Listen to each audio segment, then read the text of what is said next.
I have a lot of Canon M50 users following me on both Instagram and here on YouTube. And one question I've been getting a lot lately is, what are your camera settings? And that's in regards to both photography and videography. So today I'm gonna go over my Canon M50 settings. Let's go.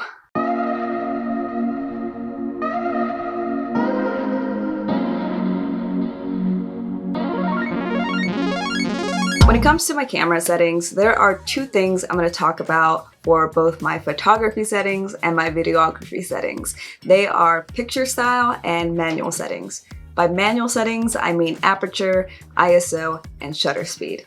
I just wanted to let you know what I'll be covering in this video so you know from the get-go what you're gonna get.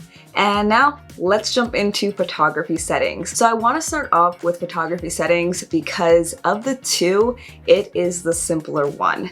And that's because for my picture style, I usually just keep it at the default, which is the auto picture style.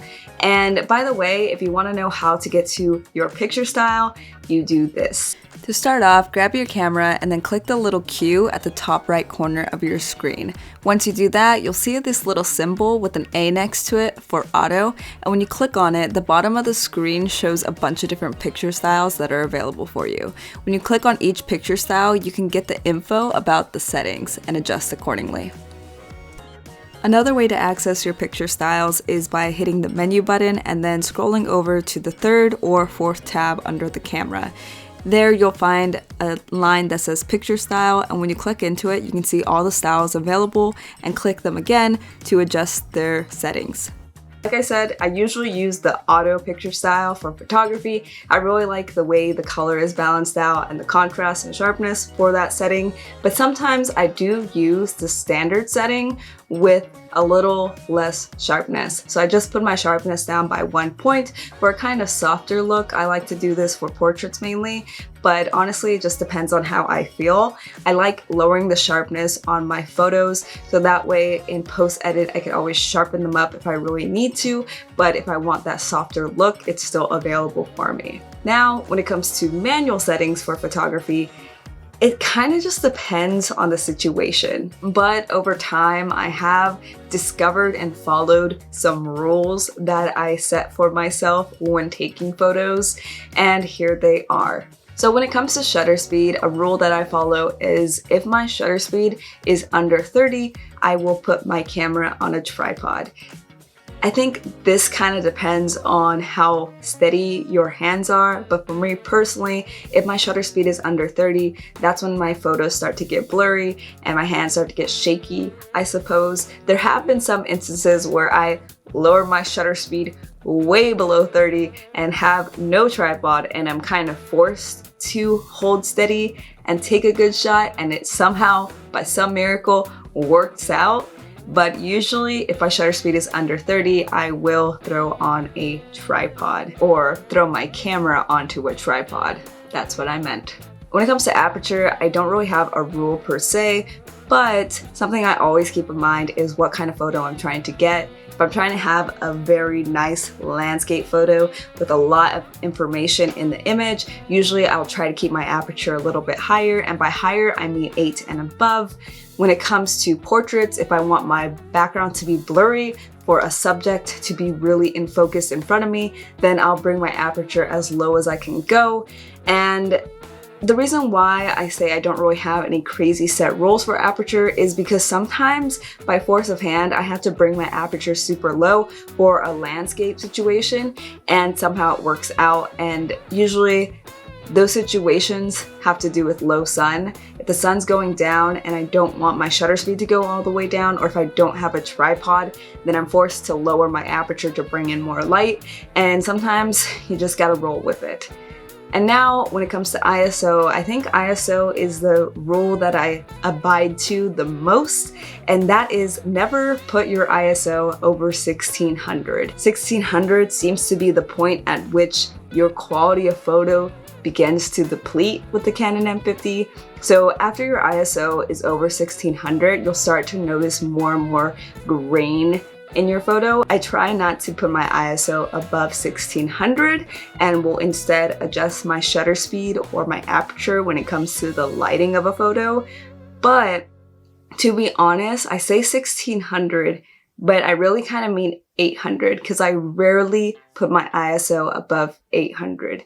And I usually aim for 100 to 400. That's kind of my golden range for ISO. And then I adjust everything else accordingly. And that's pretty much all I have to say about photography settings. So let's move on to videography settings. So if you are a Canon M50 user who got your Canon M50 because it's a good vlogging camera, then you have probably looked into different picture styles for your videography, and you probably hear the word cinestyle thrown around here and there. I tried that, but I freaking hated it. I guess I can throw in some example footage here of the cinestyle and you can see what it is. And I don't know, personally, I have a really hard time editing it, so I just stopped using it altogether. I'll also throw up this video right here because in this video I am using cinestyle, and yeah, it'll give you an idea of what it looks like. So if I don't use that cinestyle, what do I use then? Well, I shoot all my videos on a neutral picture style, but I have made a few adjustments to the default neutral setting. So for my videography, I use the neutral picture style, but I make the adjustments as follows. So for the sharpness, I increase it by 2.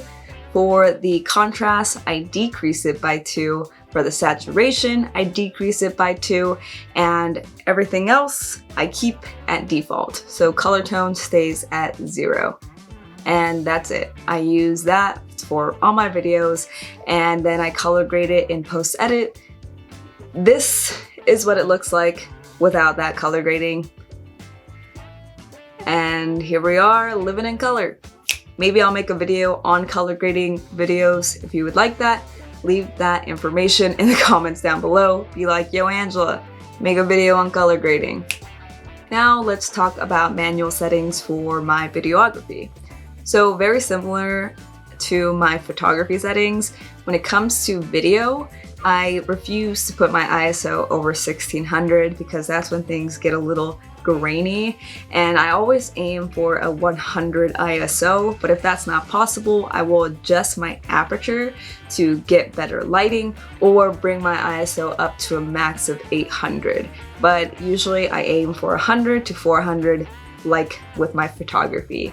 The only difference between photography settings and videography settings is you don't have the freedom of messing with the shutter speed when it comes to video, and the reason is you're supposed to, there's like a rule of thumb, I don't know who made this rule, but I stick to it. You're supposed to have your shutter speed be double the amount of your recording quality. And for me personally, my recording quality is set at 23.98, so I always have my shutter speed set at 50. And the reason why I chose the recording quality 23.98 is that somewhere on the internet, I read that it's the best video recording quality to shoot for YouTube videos. I don't know if that is true, to be honest. I haven't had any issues with it, and I've been shooting with 23.98 since I started making videos with my Canon M50, and so far it's doing me good. So hey, you might want to check it out if you're not already using that setting. The only thing you need to keep in mind is if you're shooting at 23.98, you got to make sure that your sequence settings, the frame rate for your sequence settings when you're editing in, say, Premiere Pro or Final Cut, match up with your recording quality. So that's pretty much it for the manual settings of my videography. As a refresher, I always keep my shutter speed at 50, which is double my recording quality, which is 23.98, and I use the aperture mainly to adjust the lighting. When my ISO is starting to get too high, I always aim to keep my ISO under 1600, preferably under 800, golden 100 to 400. And that is it. So that is all I have for this video. I hope that it made sense and that it helps someone out there kind of understand my style of videography and photography. And if there's any questions that you have after watching this video, feel free to leave them down in the comments below. Until next time, Bye.